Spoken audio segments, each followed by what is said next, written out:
Assalamu alaikum, peace and blessings. You're tuned in to the Sajdah Saturday Morning Coffee Talks, where we talk about life, love, and business.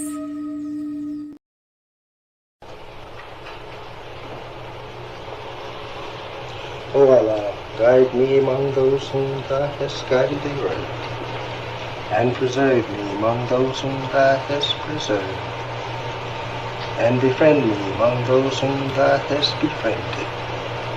Bless me in whatsoever Thou dost grant me, and deliver me from the evil of what Thou hast judged. Surely Thou judges, and none can judge against Thee, and he whom Thou befriendest is not disgraced. Blessed art Thou, O Lord, and exalted be Thee above what they set up besides Thee. I bear witness, nothing deserves to be served besides Thee, and I bear witness that Muhammad is Thy servant and apostle. Amen.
The Honorable Elijah Muhammad, who in my judgment is the master historian,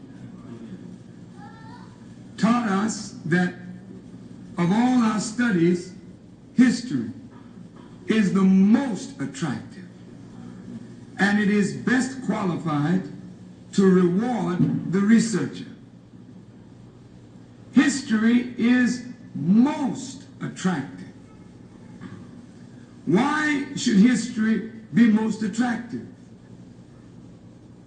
Because history is the recorded time of the human family in its struggle to overcome obstacles. There is no life that is without struggle. The Holy Quran teaches us that man, meaning man and woman, is made to face difficulties. And after difficulty comes ease. But it is history that guides us through difficulty. For if you know how people who had difficulty yesterday got through, and if your difficulty is somewhat similar, then today we also can get through if we follow the guidance of history. This is why Carter G. Woodson and many of our black giants fought for black people to know our history. Because in not knowing our history, we don't have a guide. And without a guide, we are lost.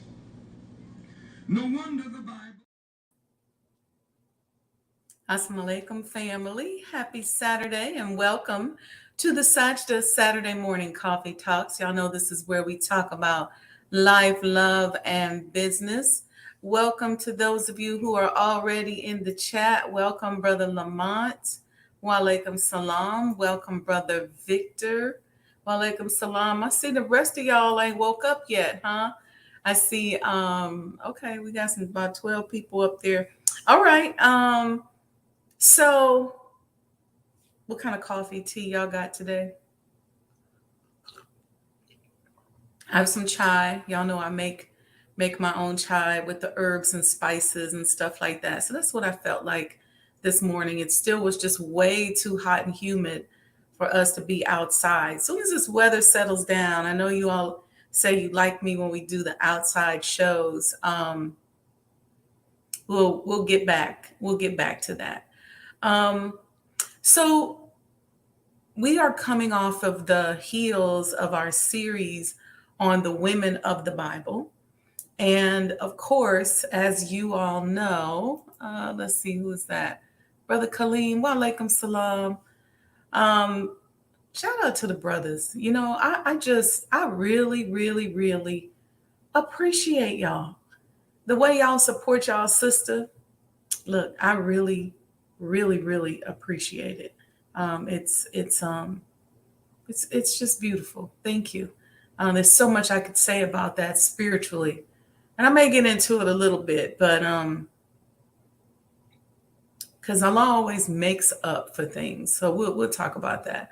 But anyway, we're fresh off the heels of our series of the women of the Bible, and we're not done yet. I just decided to give you all a little break and just kind of recap and recover. Wa alaikum salam, Sister Aletha. Give me a thumbs up in the chat if you like our new commercial using the minister's voiceover. That's from his 1984 lecture, Turn Back to the Light. I'll play it again at the end of the show for those of you who didn't get a chance to see it. All right, y'all. Thank you for welcoming up. I see we rolling. We up to 20 something. All right. Good morning, Mother. Assalamu alaikum. Welcome, welcome. Mom says she likes it. Brother Lamont likes it. All right. So I thought I'd give us a break. Just a little break. We're still gonna, I think one or two of y'all have said y'all want to continue the Women of the Bible series on Coffee Talks. Let me know in the chat if you want to continue that. We're just taking a little break this week because there's so many incredible women.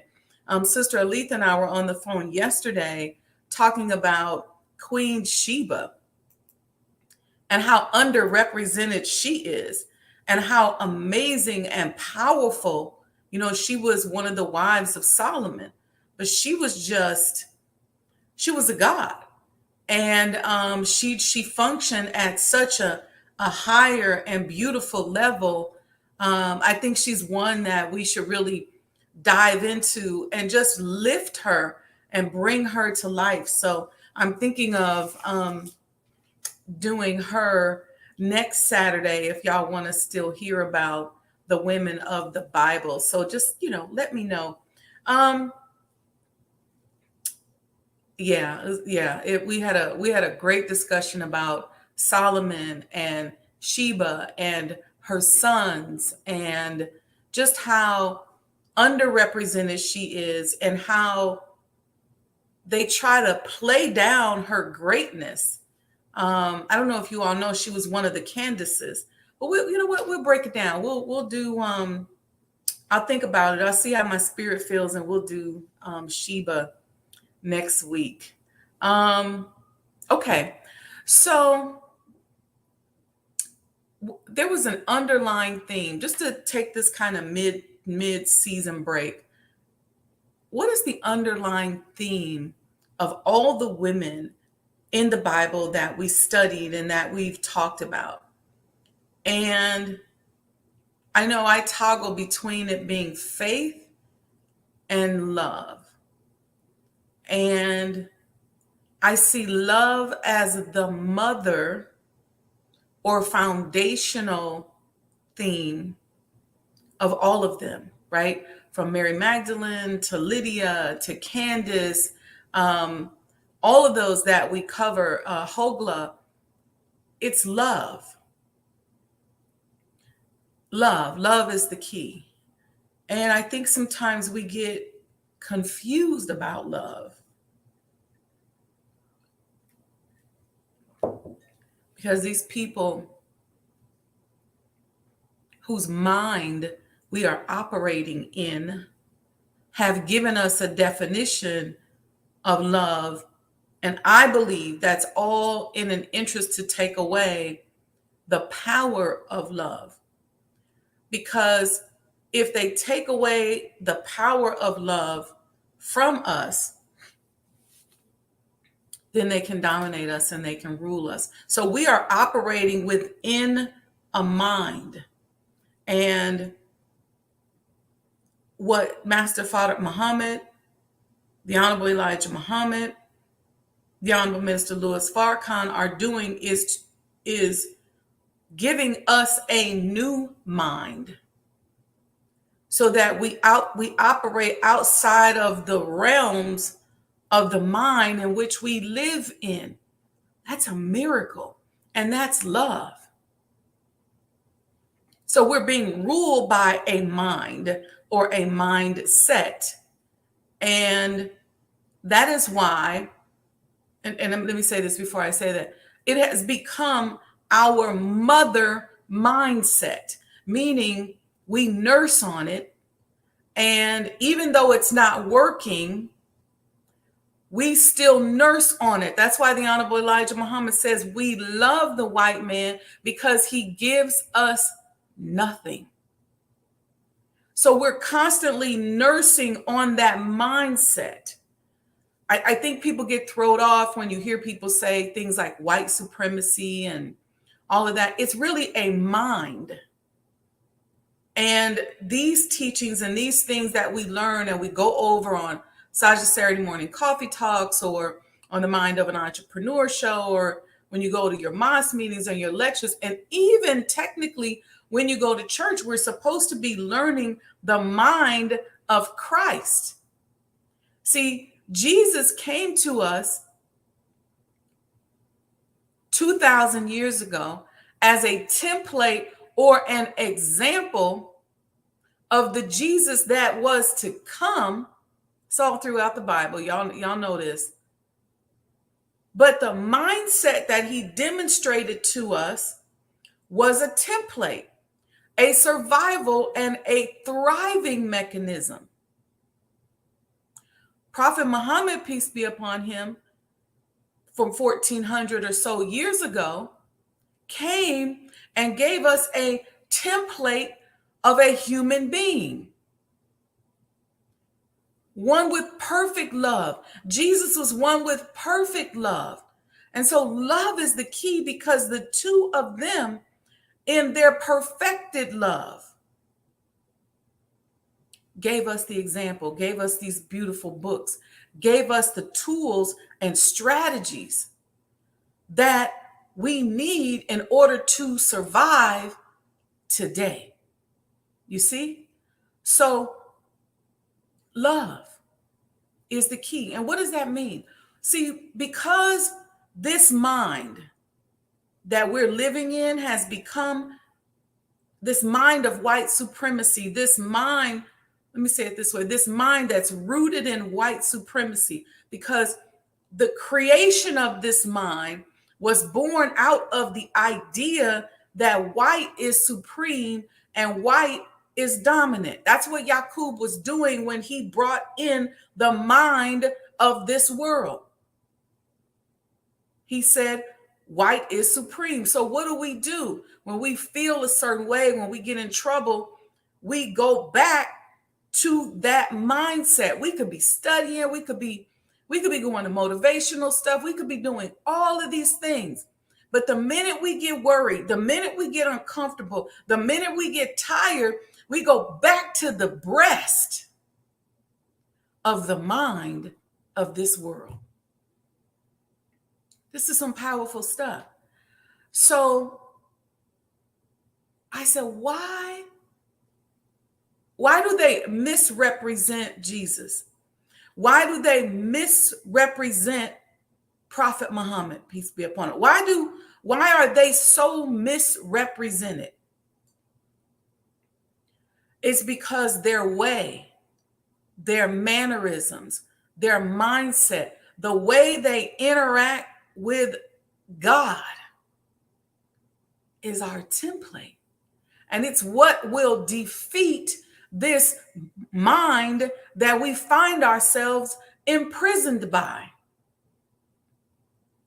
We're so imprisoned and honeycombed by this mind, we don't think we're pretty. We don't like our color. We don't like our features. We don't like our culture. We don't like ourselves. Why? Because we have been taught to like the template of this mind better, to love them better. So we are teaching ourselves now that we are dark-skinned versions of them. And so we throw away our culture and we do whatever they tell us to do. Whatever.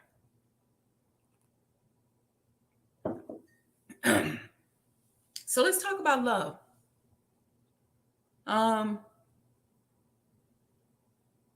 And this came to me the other day. I literally was driving down the street. And I'm one of those kind of persons that I really count my blessings because I'm really always striving to go into higher levels of mathematical thinking. And everybody knows that when you first learn math, the first thing you have to do is learn how to count. So in the spiritual realm, if you want to go to higher levels of mathematical thinking, you got to learn how to count. Count what? Count your blessings. Look for Allah everywhere and count it, meaning measure it, recognize it. So I was driving down the street and I was counting my blessings. And it just hit me. Love. Love is the key. But not love defined in this ratchetness version of love. Not that fake stuff. Not that love that makes you weak to where you got to go on Catfish or Cheaters and demean yourself. Not that ain't even love. That's just some emotional interdependency that fills a void in your life that makes you want to kill yourself when it's gone. That's some demonic energy is what that is. It's nursing on demonic energy and finding comfort and company with demonic energy. That's not love. I'm talking about the kind of love that ties us to all the way back to the Creator himself. The kind of love that makes us defy our odds. And because we can't even defy odds, because we can't comprehend it, we have to first start by doing what? Counting.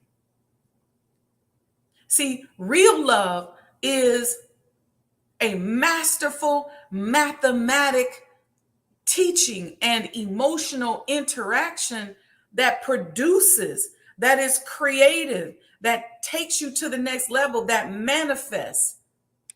But we can't get there until we learn how to count. So I can't teach you algebra if you can't count. I can't teach you calculus and trigonometry if you can't count. So you got to practice counting first. And the first thing that came to my mind I think I told you all that we've been dealing with a little family drama, right?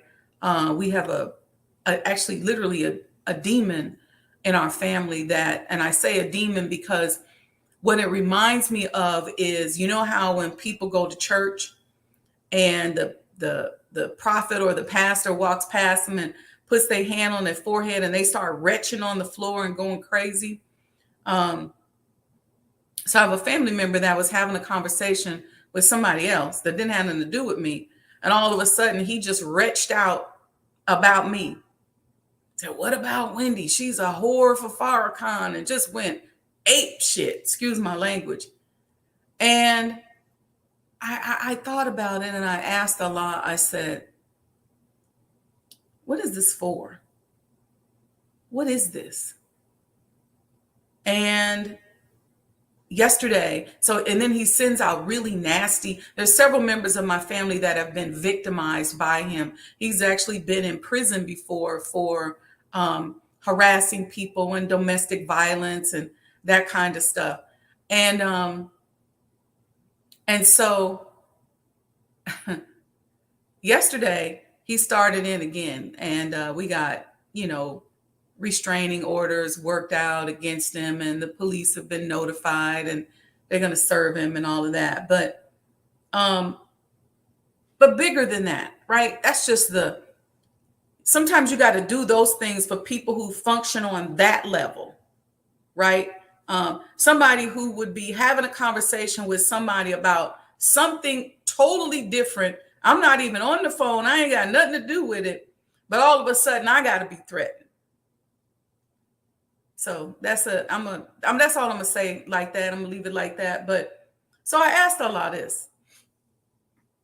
I said, okay, Allah, I know very clearly that you are elevating me. I'm in an elevation phase, a phase that is helping me to penetrate certain layers of that mind that we talked about. And I also realized that in order for me to penetrate those layers, I have to count.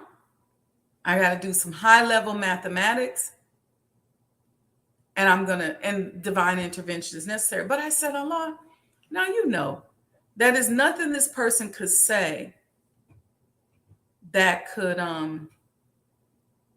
move me. There's nothing the person could say. I'm not influenced by this person like that. So what is it? Because everything happens for a reason. And then I said, and then let me go back to this part. So the person admitted some things. And so I think they may be like low key an agent or low key on some saboteur type of stuff. That's how they were just looking for an end, to get at me. So I'm clear that I was the target of this thing. And so it was on Friday, yesterday. And I asked Allah, and I sat down and did a little meditation and focused on the Holy Quran. And when I opened the book, guess what I turned to? Al-Jum'ah, the congregation. Jum'ah is when we normally have Friday prayer. So, Surah 62. And then it kind of made me focus on this one section. It said section 1, Muslims chosen for divine favors. Now, we're not talking about, let me say this. Some of y'all get freaked out because we say Muslims.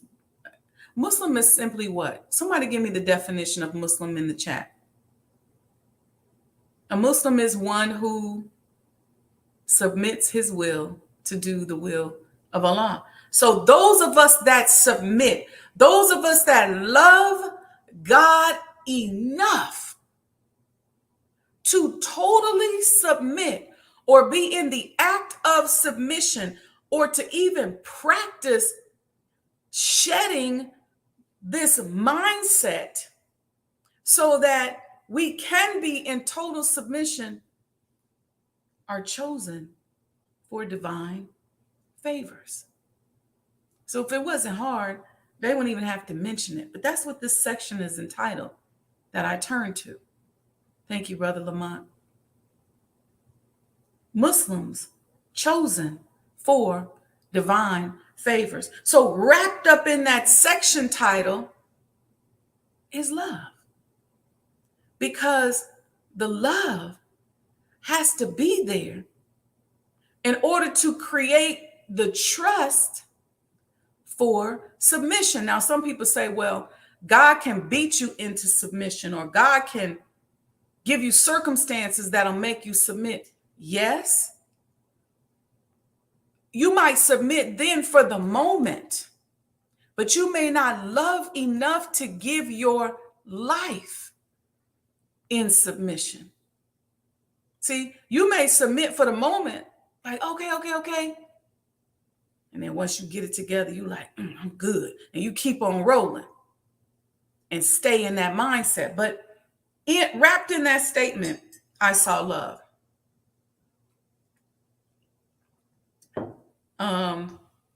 Yes, you're right, Brother Kaleem. No compulsion. Let me read these two verses that popped out at me. On Friday, when I turned to Al Juma, when I was asking him what this means, right? Because it is nothing this man can say or do that's going to change me or alter me, or I don't even care about him like that, right? So then check this out.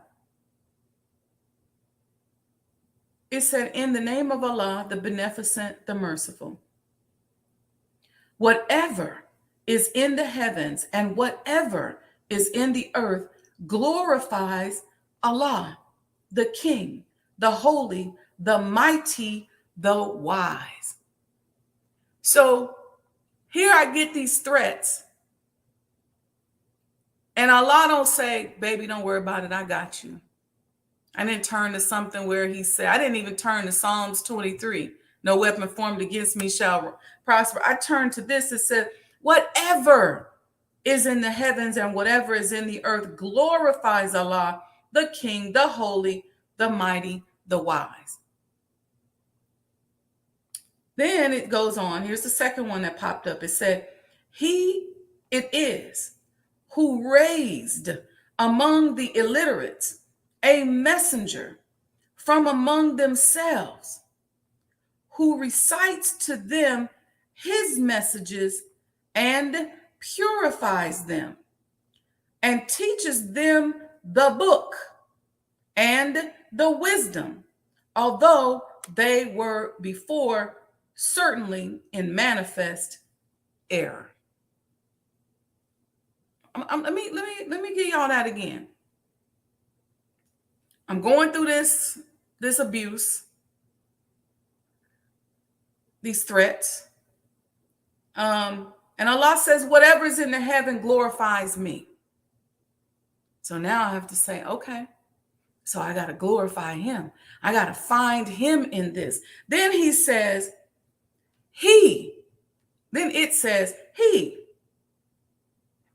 talking about Allah in person, because he couldn't have been in person, because it says he couldn't have been a spook if he raised something. So Allah in person, it is who raised among the illiterates. So listen, we are taught that we were an illiterate people when Allah came to raise us.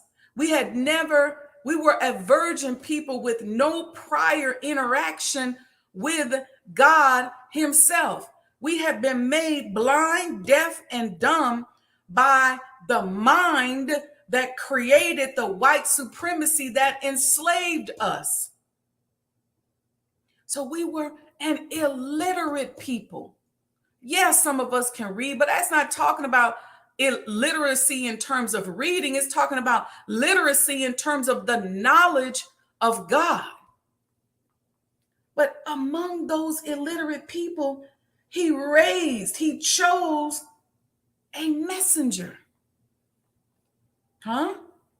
What is this person attacking me about? They're attacking me about the messenger of God who recites to them his messages and purifies them. Come on now.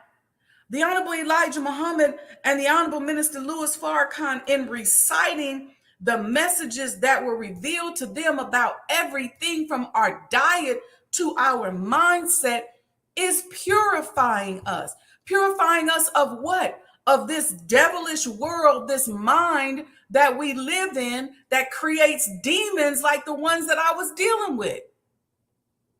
Come on, somebody. This just for me? Am I the only one getting this? Thank you, Brother Kaleem, for giving me some feedback. Then he says, and teaches them the book and the wisdom.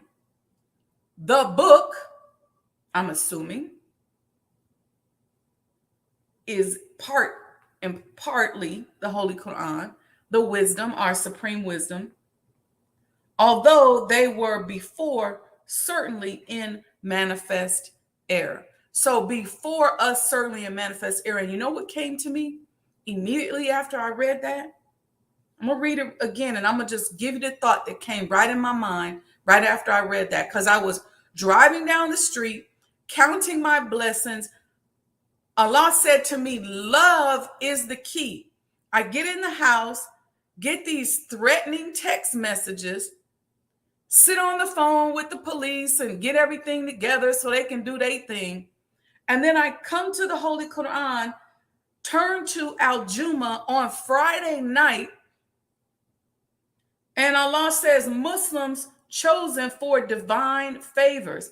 In the name of Allah, the Beneficent, the Merciful, whatever is in the heavens and whatever is in the earth glorifies Allah, the King, the Holy, the Mighty, the Wise. He it is who raised among the illiterates a messenger from among themselves, who recites to them his messages and purifies them and teaches them the book and the wisdom, although they were before certainly in manifest error. I stopped and Allah said, you are a miracle.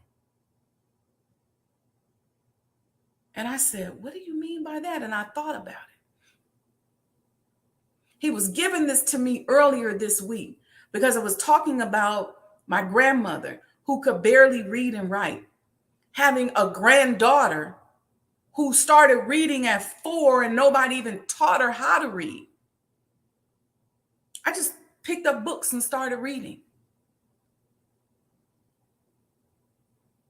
And I said, this is a family member with this demon.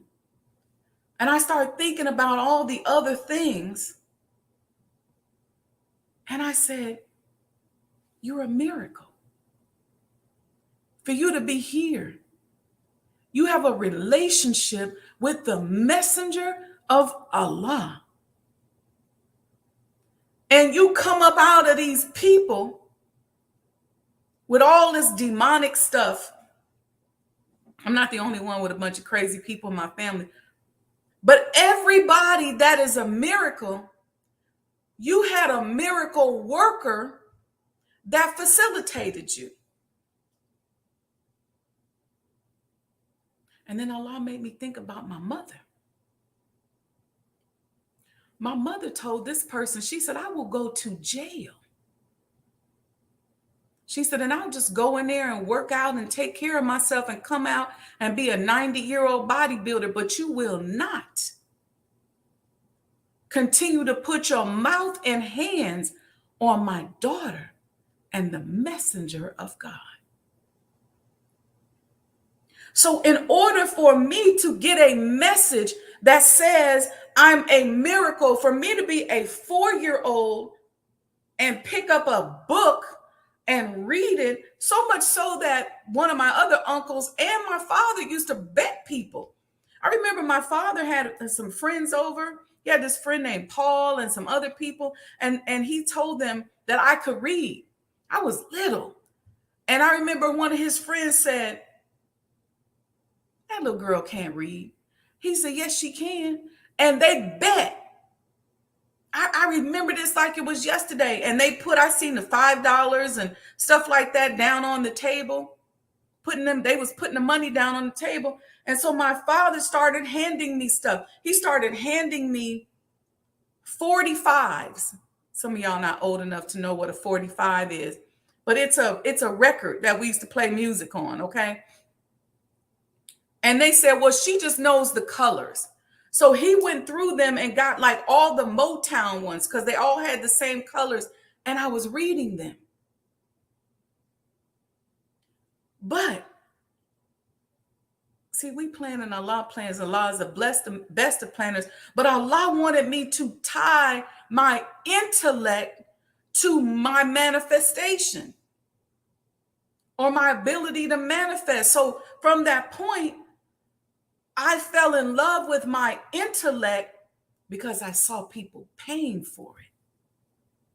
Now, it kind of came back to bite me a little bit later because I was working and built about $500 million worth of businesses and projects for other people that I didn't do for myself. That's a whole nother thing. But I never shied away from knowledge because I was taught that it had value at a very, very young age, as little as 4.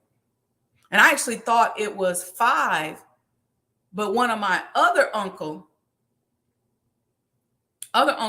called me after seeing the broadcast, and he said, no, Pooh, you was 4 and didn't nobody teach you. But I'm saying the miracle workers around us with that kind of love, to create that kind of environment in the womb and that kind of environment in the atmosphere, so that as a 4-year-old, I felt comfortable enough to tap into my gift. Because that love was a fertile and productive love. And I was going to ignore this crazy person. But I was so driven and so moved by my mother's love, not just for me because I'm her child, but her love for me and my ties to the messenger of Allah, which means her ties, because she had to cultivate that in the womb.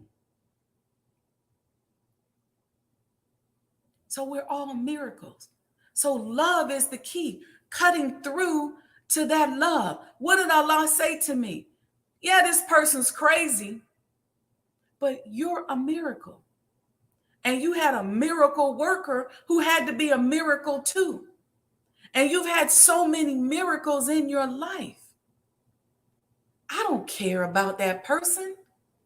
I just want you to continue to count on a more deeper level. Count your blessings. It's not just about the blades of grass. It's not just about the curtains and the furniture and the homes and the clothing. It's about a deeper level of connection that you have been blessed with.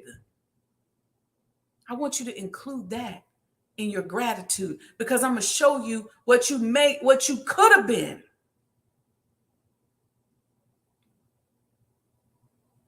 And that goes true for all of us. If we're living right now following a man who is walking through the volume of the book, that means we walking in it too. So when we talking about these women of the Bible, and Sister and I on the phone yesterday talking about the Queen of Sheba, Solomon's wife, guess what? We somewhere up in there in them too. So these Bible series and how we're exploring these characters as templates of courage and love and strength, and people who made massive changes on behalf of their people because of their love. That's us. And it can continue to be us. You notice how in the Bible it'll say, oh, the Queen of Sheba, she's the daughter of so-and-so, so-and-so. That's paying homage to that parent who probably was the miracle worker that produced the miracle that help guide them and perfect the miracle to the extent that they can change society, get written in the book and be documented in the volume of the books because of their ability to manifest. You see, so love is the key. Don't ask God to open a door for you. Thank him for the love, because the love is what's going to open the door. The love is what's going to bring you that relationship. The love is what's going to put you in front of some checks. The love is what's going to give you a break when you know you've been messing up. The love is what's going to prevent you and protect you when you know you don't deserve the protection because you know you're out of pocket. It's the love.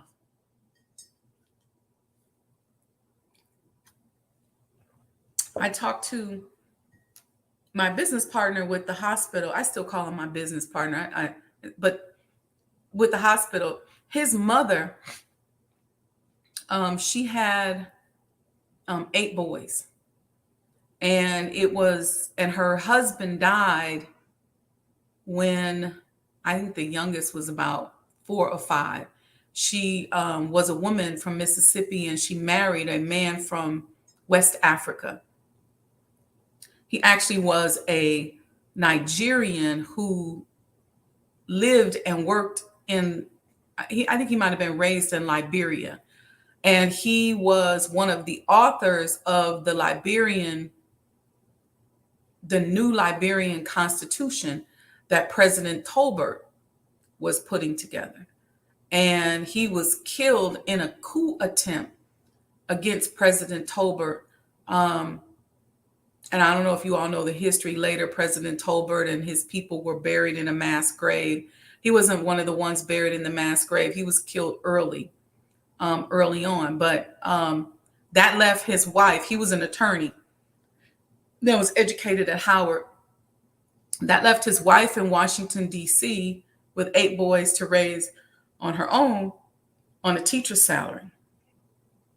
And once their father died, the older ones were like in their preteens and teens.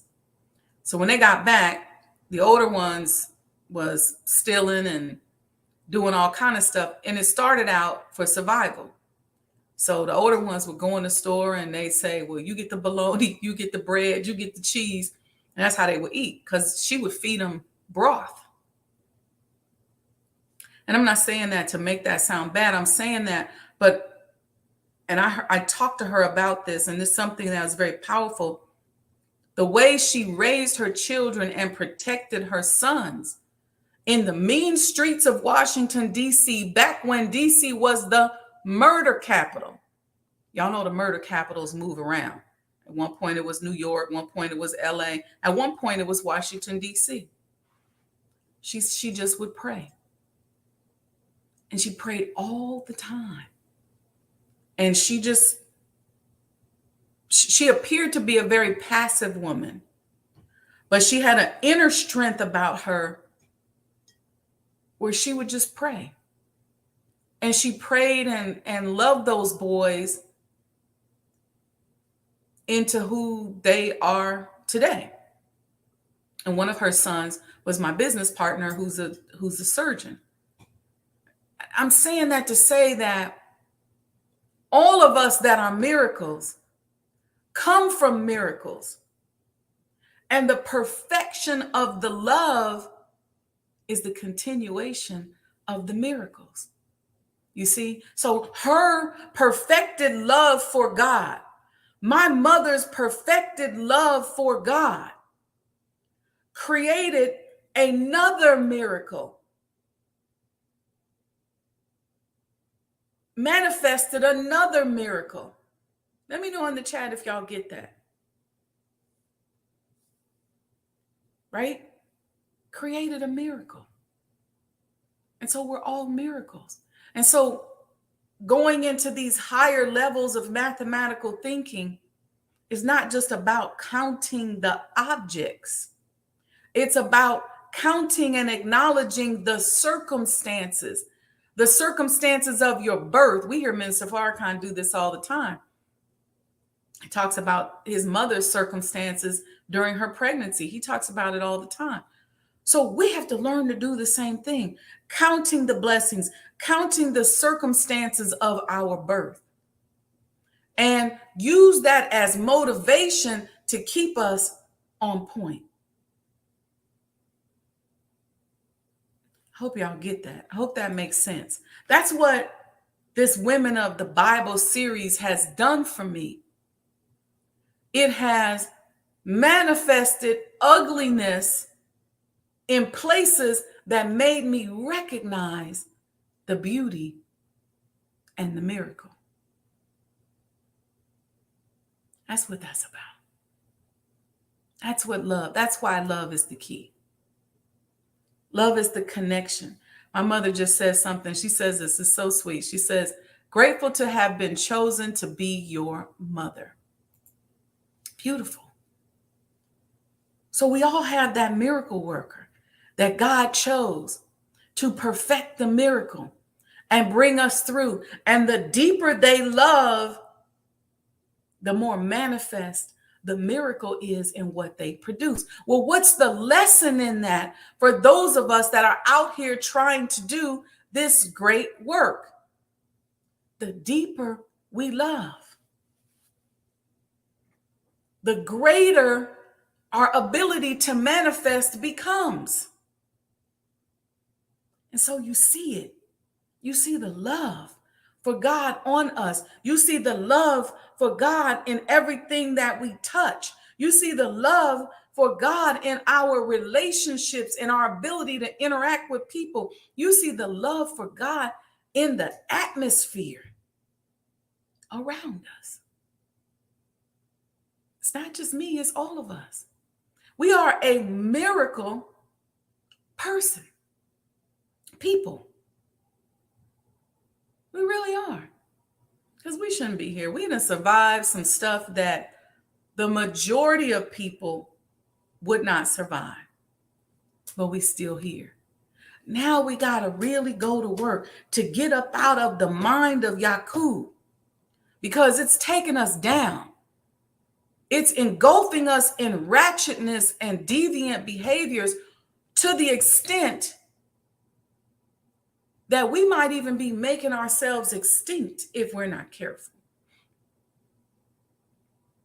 So we gotta get up out of this mindset. We have to learn to think differently. We have to learn to love differently.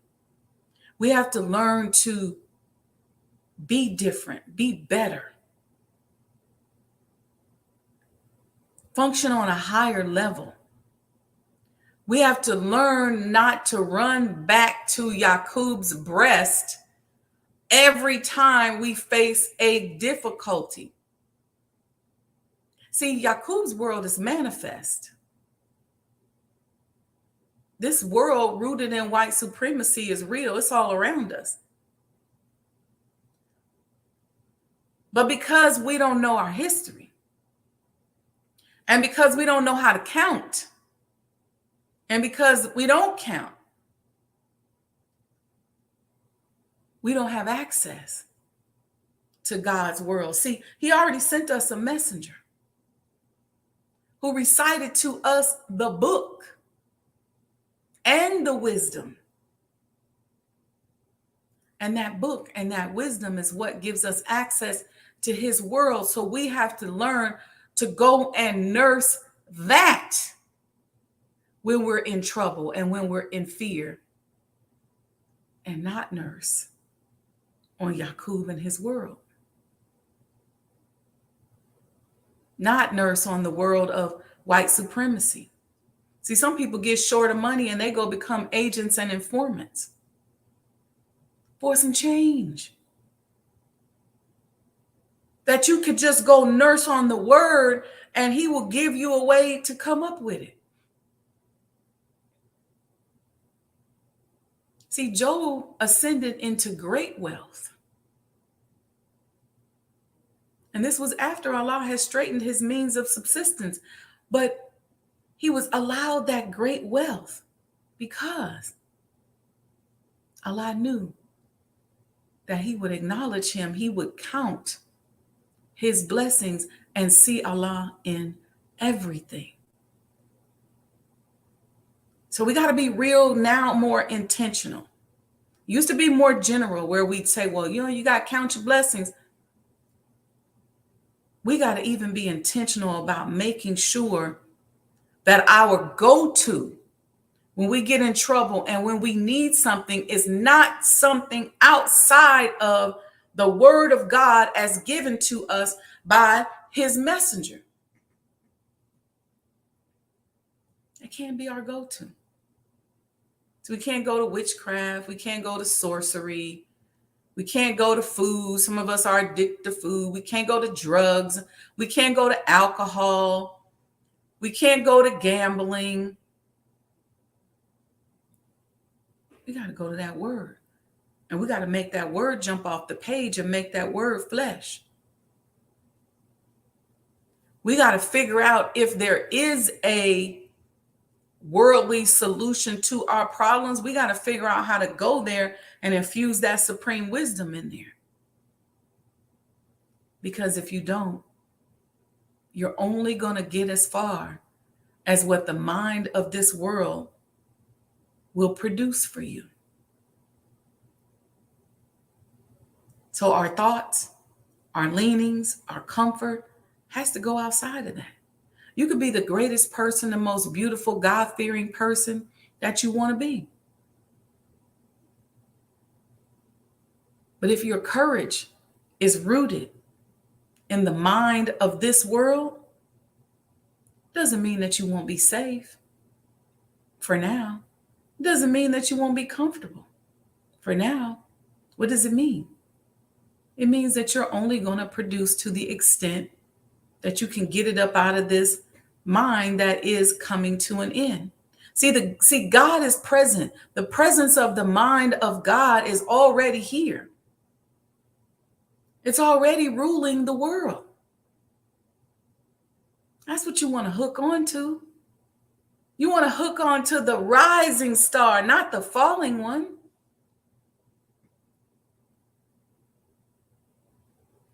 All right, y'all. I think y'all got it. I'm just talking. My tea's still hot. All right, y'all. So y'all know what to do. A lot of y'all are texting me and emailing me. You know, my birthday is next week. So a lot of y'all are saying, well, what can I do for you for your birthday? Y'all see this scrolling across the bottom? Make a donation. Whatever you was going to do, just go right there to Cash App, $Mo today, MOETODAY. Go to sajdahhouse.com, get your coin, make a donation. That's your birthday gift to me. If you want to help me celebrate my birthday, that's how we're going to do it. We're celebrating all week. Let me see who's in the chat here. Let me holler at y'all for a second because I really, really appreciate you all.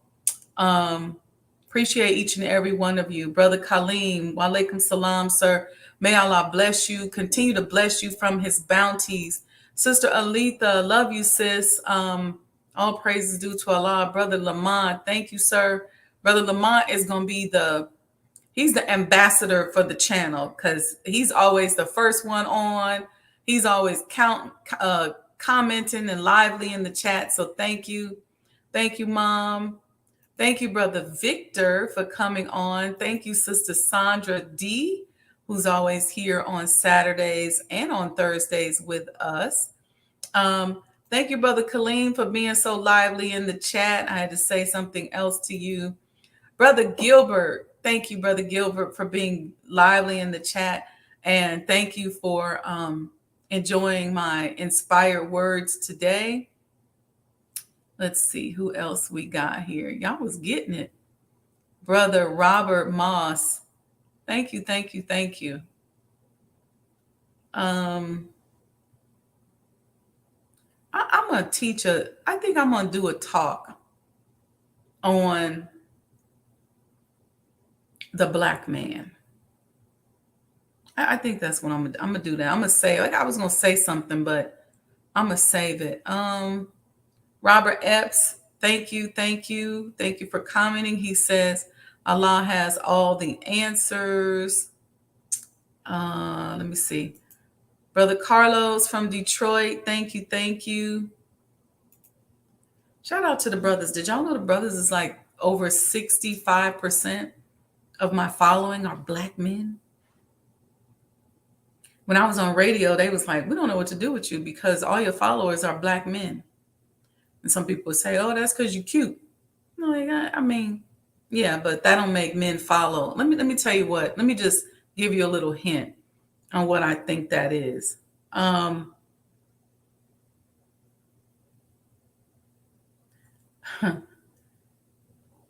So I told you that we got some crazy men in our family, but then we also have a couple really powerful and beautiful men. One of which was my father. But it's almost like Allah makes up for what you didn't necessarily have in your life to give it to you on the outside. And so all this tremendous support that I get from black men, it really makes me feel like Sheba because it's been consistent and it's been amazing, consistent since I started this channel way back on Blog Talk Radio when it was the Authentic You Radio. It was black men. Peace, brother Otis. I see you. There you go, Otis X Watchman. Thank you, brother Joshua, for coming on through. But it was the black men. And I'm gonna say this. I mentioned 3 things this week in a coaching session with somebody. And I said, when you turn your life over to Allah, a lot of times, sometimes your mind, because you don't really know yet how to think like Allah or think like a God. So you choose, or I'm going to use myself, I would choose the elevated thinking that I knew of in Yaqub's world. So when I wrote The Mind of an Entrepreneur book, do I have it here? I don't have it up here, but yes. No, I didn't bring it over here. Some of you all have it. That's it right there behind me. I wrote that book with the intention of it being, and I thought that the audience would be black female professionals. It wasn't. It was black men. And it was the youth. Totally different from what I thought. And so I just had to go with it. When I started the blog talk show and the radio show, I thought it would be other professionals. And I thought namely women, but it wasn't. The shows have always been black men coming through. Black men coming through.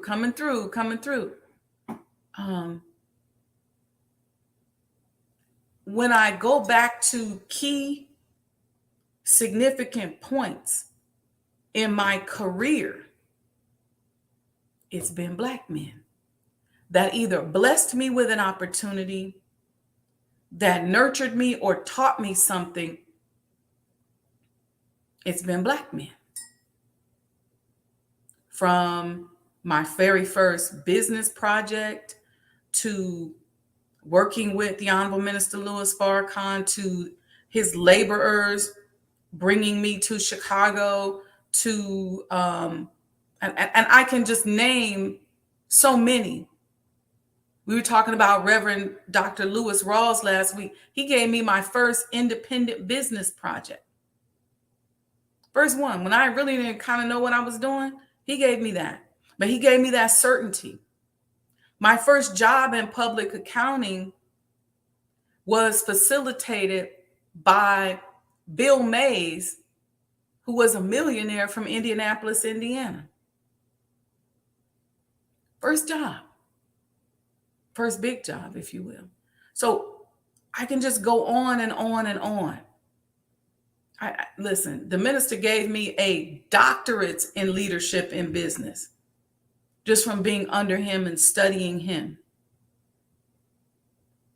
I can list out the names of the incredible Black men that have been in my life, that have made a difference in my life. So my love for the Black man is uncompromised because of how I see him and how I've been taught to see him. See, I didn't come from a mother that was a male basher. Interesting. So we're going to talk about that. We're going to have a show. We're going to have a little show about that. But yeah, I could go on and on. So thank you. Shout out to the brothers who always supporting their sister and always complimenting and giving me so much certainty. And you all are the ones who call me and say, hey, I got a business idea. You all are the ones who throw projects my way. You all are the ones who recommend me for stuff. I am grateful because I don't think a lot of Black women have this type of love from Black men. I really honestly don't. But I was just thinking of different projects I had. You all are the ones who do it. Black men calling me, encouraging me. Sometimes some of y'all I don't even know that well. And you email me and say, hey, there's this project over here that I thought you'd be good for. You should send them your stuff. And then I end up doing it and I get the project. Or you all text me and say, hey, I want to introduce you to somebody. We'll introduce you to somebody. It's been the brothers. So I'm grateful, grateful for you all. I thank you all. I thank you for whatever it is you see and feel in me that makes you want to support me and continuously support me, because the brothers have been, the Black man has been 60-something% of my followers since I started tracking it, I think around 2009 or 10. So it's powerful stuff. And so I'm grateful. I have a deep love and a deep understanding, and I'm grateful for each and every one of you. So if you want to help me celebrate my birthday this week, support the completion of the Honorable Elijah Muhammad House. You all got the Cash App. You know how to get a coin. If you want a sponsorship deck, I'll put the email. You just got to send me an email. You just got to go to sajdahhouse@gmail.com. Send me an email and put in the subject line sponsorship deck. And then just, you can say something in the body about how you feel about the project and that you want to be a sponsor. I'll send you the deck. I will also do a Zoom with you to walk you through the sponsorship deck. So we got some work to do because we got a short period of window of time in order to meet our deadline and when we want to be done and complete. So we want to get our contractors back in there so they can finish this last little bit of work. So if you want to support me, you want to give me a birthday gift, go to $Mo Today, MOETODAY, make a donation, or go to sajdahhouse.com, get your coin. I prefer that you all get your coin. We still got about 800 coins left. And so I prefer that you buy a coin for my birthday. That's what I want you to do.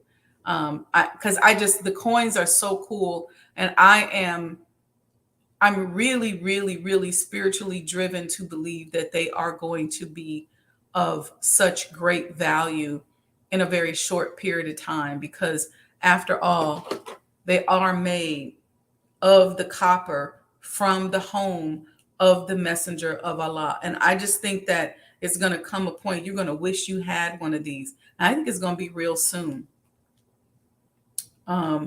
Real soon. Brother Otis said he wants a coin. I'd rather see you become a sponsor or get a coin. Sponsorship is worth something too, because you'll get your name in the house. Or you can just buy several of these. I had somebody the other day who said that, they said I was going to be a sponsor. I was going to get $2,500. And so they said, well, I think what I want to do moving forward is just get some coins. But one of the things that we do need you guys to do is to just get some big sponsorships in here. Even though this is a beautiful blessing, I can't really go to a contractor with $500. This is great though, because it helps us pay for, there's a lot that goes into keeping that house beautiful, and it's just sitting there. So while this just scratches the surface, I know it's of a great value to you. So you can buy however many of you want to sponsor $10,000.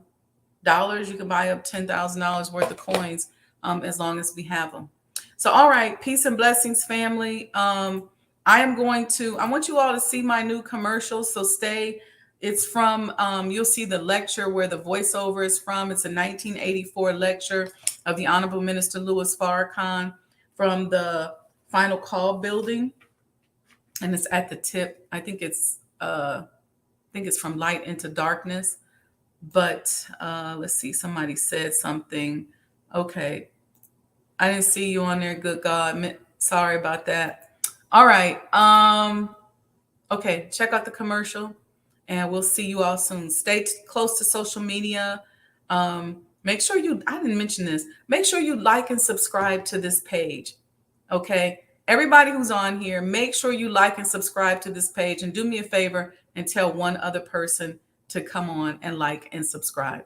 All right. Peace and blessings, family. Love you all. The Honorable Elijah Muhammad, who in my judgment is the master historian, taught us that of all our studies, history is the most attractive, and it is best qualified to reward the researcher. History is most attractive. Why should history be most attractive? Because history is the recorded time of the human family in its struggle to overcome obstacles. There is no life that is without struggle. The Holy Quran teaches us that man, meaning man and woman, is made to face difficulties. And after difficulty comes ease. But it is history that guides us through difficulty. For if you know how people who had difficulty yesterday got through, and if your difficulty is somewhat similar, then today we also can get through if we follow the guidance of history. This is why Carter G. Woodson and many of our black giants fought for black people to know our history. Because in not knowing our history, we don't have a guide. And without a guide, we are lost. No wonder the Bible